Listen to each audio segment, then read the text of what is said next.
नमस्कार, आप देख रहे हैं न्यूज वीर वीरांगना। भव्य शोभा यात्रा को सफल बनाने की अपील। परशुराम मंदिर का जीर्णोद्धार कर समाज नए आयाम स्थापित करे। नीमका थाना परशुराम जी की शोभा यात्रा को सफल बनाने हेतु पूर्व संध्या पर अखिल भारतीय ब्राह्मण युवा मोर्चा नीमका थाना के अध्यक्ष अरविंद शर्मा के नेतृत्व में एक सभा का आयोजन श्री खेड़ापति बालाजी मंदिर प्रांगण में किया गया, जिसे परशुराम मंदिर की भव्य शोभा यात्रा को सफल बनाने के लिए उचित निर्णय लिए गए। साथ ही समस्त युवा वर्ग के लोगों को अनेक जिम्मेदारियां भी सौंपी गई। अध्यक्ष अरविंद शर्मा ने सभी समाज बंधुओं को संगठित होकर के कार्य करने की अपील की। आज जो मीटिंग हुई उसके बारे में आप कुछ कहना चाहेंगे? आज जो बालाजी के मंदिर में जो हमने मीटिंग की थी उसमें युवाओं को जिम्मेदारी दी गई है और वो अपना कार्य करेंगे परशुराम जयंती के कल उपलक्ष्य में।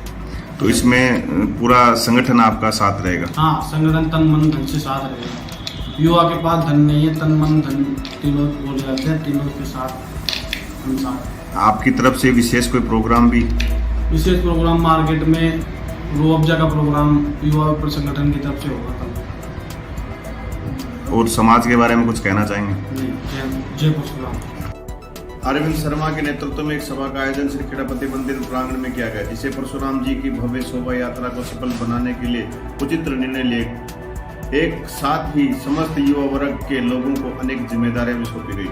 अरविंद शर्मा ने सभी समाज बंधुओं से संगठित होकर कार्य करने की अपील की। उपाध्यक्ष पंडित विकास शास्त्री ने बताया, बहुत जल्द समाज को एकत्रित होकर के परशुराम मंदिर निर्माण के लिए संगठित होने की महत आवश्यकता है।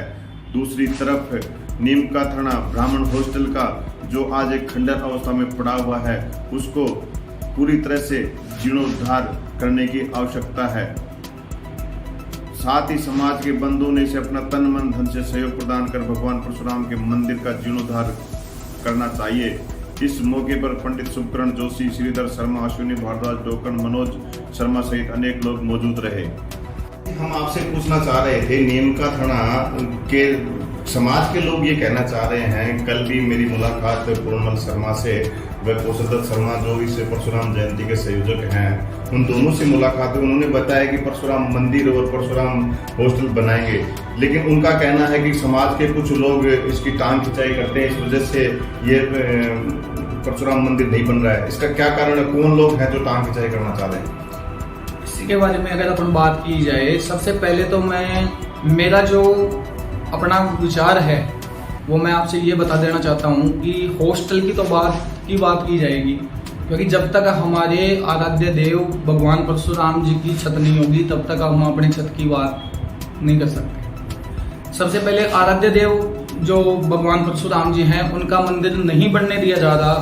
कुछ लोग टांग खिंचाई कर रहे हैं, ऐसे आप जो बता रहे हैं कि वही टांग खिंचाई करने वाली बात है, तो टांग खींच कौन रहा है? समाज के किसी व्यक्ति से अगर बात की जाए, किसी व्यक्ति से अगर पूछा जाए, तो बच्चे से लेकर के बड़े बुजुर्ग तक सब तैयार हैं।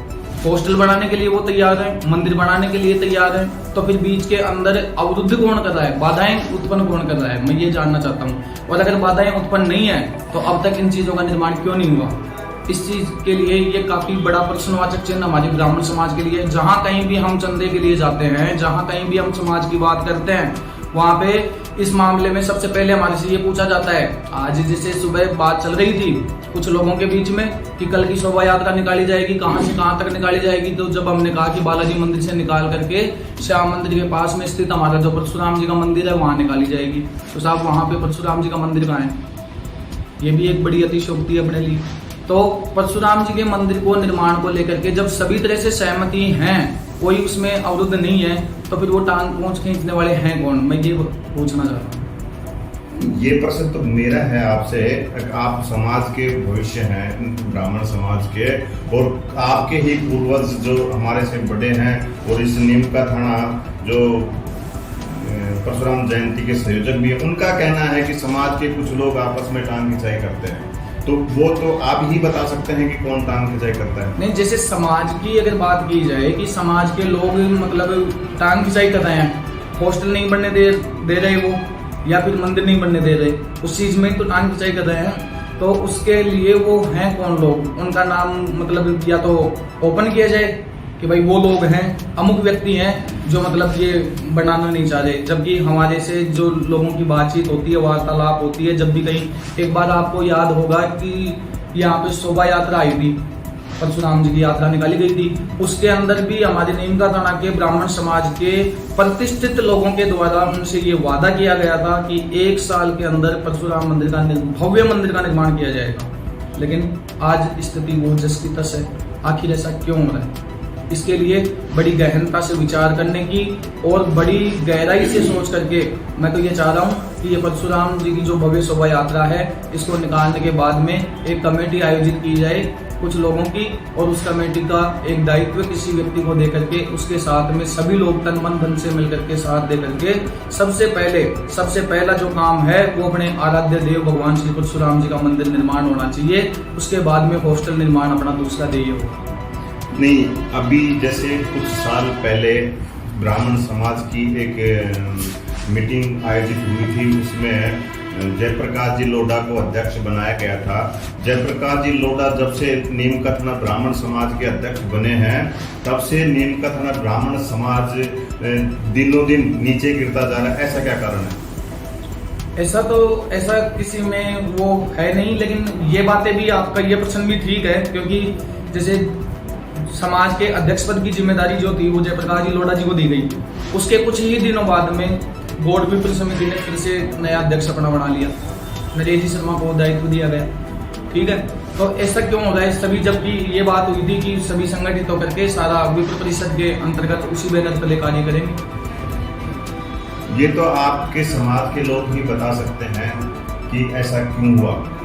हाँ, ऐसा क्या कारण रहा, उसके लिए हमें तय तक जाने की आवश्यकता है और उस चीज को, जो समस्या है उसे मूल से नष्ट करने की आवश्यकता है, और अपना सभी मतभेदों को बुला करके सर्वप्रथम मंदिर निर्माण और हॉस्टल निर्माण करना अपनी समाज की महती से महती आवश्यकता में मानता हूँ। इसे अवश्य करना चाहिए। धन्यवाद। नमस्कार, आप देख रहे हैं न्यूज वीर वीरांगना। आज हम नीमका थाना के क्षेत्र में जो कल परशुराम जयंती का आयोजन होने जा रहा है, उसके बारे में आज हम युवा मोर्चा के उपाध्यक्ष श्री विकास शास्त्री से हम मिल रहे हैं। वो बताएंगे नीमका थाना क्षेत्र में कल क्या क्या आयोजन होने जा रहे हैं। दूसरा ये कि आज नीमका थाना क्षेत्र के अंदर परशुराम जयंती की जहाँ ये बात करते हैं नीमका थाना ब्राह्मण समाज के लोग, तो जहाँ परशुराम मंदिर बना हुआ है आज भी वो खंडर का खंडर है। उसके बारे में अभी तक नहीं तो पहले समाज ने विचार किए और ना अब किया, उसके बारे में भी हम इनसे पूछेंगे। तीसरा प्रश्न इनके पास होगा कि नीमका थाना समाज का जो हॉस्टल है वो भी बड़ी जर्जर अवस्था के अंदर है, उसके बारे में भी हम इनसे पूछेंगे कि इनके बारे में आप युवा मोर्चा क्या करेंगे और इस की योजना के लिए आप क्या क्या कार्य करने जा रहे हैं, उस बारे में हम आपसे मिला रहे हैं विकास शास्त्री से। सर्वप्रथम हमारे आराध्य देव भगवान परशुराम के पवित्र पावन चरणों में सादर प्रणाम करते हुए सभी समाज बंधुओं को हार्दिक शुभकामनाएं परशुराम जयंती की मैं देना चाहूँगा। साथ ही मैं ये बताना चाहूँगा कि भगवान परशुराम जी की जो शोभा यात्रा है वो बड़ी ही धूमधाम से दिनांक 3 मई 2022 को प्रायोजित की जानी है, जिसमें सभी समाज के बंधु बढ़ चढ़ के हिस्सा ले रहे हैं। कार्यक्रम के संयोजक की जो जिम्मेदारी है वो गुरुदेव कौशल दत्त जी शर्मा के पास में है और उनके साथ में सभी समाज बंधु लगे हुए हैं और अथक प्रयास करके शोभा यात्रा को सफल बनाने के लिए सभी लगे हुए हैं। नीमका थाना हॉस्टल के बारे में आप क्या कहना चाहेंगे? नीमका थाना का जो हॉस्टल है इसके मामले में यही है कि पहले भी इसके बारे में काफ़ी बार मुद्दे उठाए गए हैं और इसके लिए कार्य शुरू कर भी दिया गया था, किन अक्षमात कारणों से इसे बंद करना पड़ा। ये इसके बारे में तो जो उनके पास में जो जिम्मेदार व्यक्ति हैं वही अच्छे से बता पाएंगे, क्योंकि इसके बारे में जैसे हमारे जैसे युवाओं को तो इसके बारे में थोड़ा कागज वगैरह के बारे में भी उस मामले में कोई विशेष चर्चा नहीं रही, लेकिन जिनके पास में इनके कागज थे, स्टे वगैरह आ गया था, उसे तोड़ भी दिया गया था, फिर निर्माण कार्य शुरू कर भी दिया गया था, फिर उसके बावजूद उसको बंद क्यों किया गया, इसके तह तक जाना अत्यंत आवश्यक है। और ब्राह्मण समाज का ये जो हॉस्टल है ये होना महंगी आवश्यकता ही नहीं, अपितु हमारे समाज बंधुओं के लिए हमारी एक पहचान और नए आयाम स्थापित करने में भी एक महान कदम है। मैं एक चीज वीर वीरांगना के माध्यम से आपसे पूछना चाहता हूँ, समाज नीमका थाना जो ब्राह्मण समाज है वो ये नीमका थाना तक सीमित है या पूरे तहसील तक? नीमका थाना का जो समाज की अगर बात की जाए तो समाज तो लगभग सभी जगह अपने एक नई आयाम स्थापित करता है और अपनी नई पहचान रखता है। हर जगह ही समाज का वर्चस्व तो है ही नहीं। अभी जो परशुराम जयंती निकाली जा रही है उसमें ये सामने आया है कि ये सिर्फ नीमका थाना तक सीमित है, क्योंकि जब भी यहाँ पे मीटिंग हुई है बाहर के लोगों को अवगत नहीं कराया गया, ऐसा सुनने में आया है। तो उसके बारे में आप क्या कहना चाहेंगे? ऐसा हो सकता है कि समयाभाव के कारण से किसी को सूचना नहीं दी गई हो। बाकी समाज की जो मीटिंग है उनमें कोशिश समाज के लोगों की यही रहती है कि अधिक से अधिक लोगों को उसमें जोड़ा जाए और किसी के मन में किसी प्रकार का कोई भेदभाव नहीं रहे। ऐसा प्रयास सभी समाज बंधुओं का रहता है। धन्यवाद। ये थे विकास शास्त्री जो युवा मोर्चा के उपाध्यक्ष हैं। इन्होंने बताया है कि आगे भी हम समाज के अच्छे कार्य करेंगे और समाज को एक नई दिशा और दशा दोनों बदलेंगे। लेकिन अभी ढाक के 3 पात नजर आ रहे हैं, क्योंकि नीमका थाना समाज की अगर हम बात करते हैं तो कई लोग इसमें अपने नाम के पीछे घूमते हैं, उन्हें सिर्फ पद की लालसा है न कि समाज की। और अगर उनसे हम बात करना चाहें तो उनका कहना है कि समाज के लिए हम करने के लिए तैयार हैं। समुद्री मेंढक की तरह जैसे बरसात आती है उस टाइम मेंढक जिस तरीके से टर करके रह जाते हैं, उसी तरीके से ब्राह्मण समाज के लोग भी कुछ ऐसा कर जाते हैं। सिर्फ जब परशुराम जयंती आती है तो इनको समाज नजर आता है, और जैसे ही परशुराम जयंती चली जाती है नहीं तो इनको हॉस्टल नजर आता है और नहीं परशुराम मंदिर। आने वाला ये तो समय बताएगा कि परशुराम मंदिर या हॉस्टल बनेगा या नहीं। आप देख रहे हैं न्यूज़ वीर वीरांगना।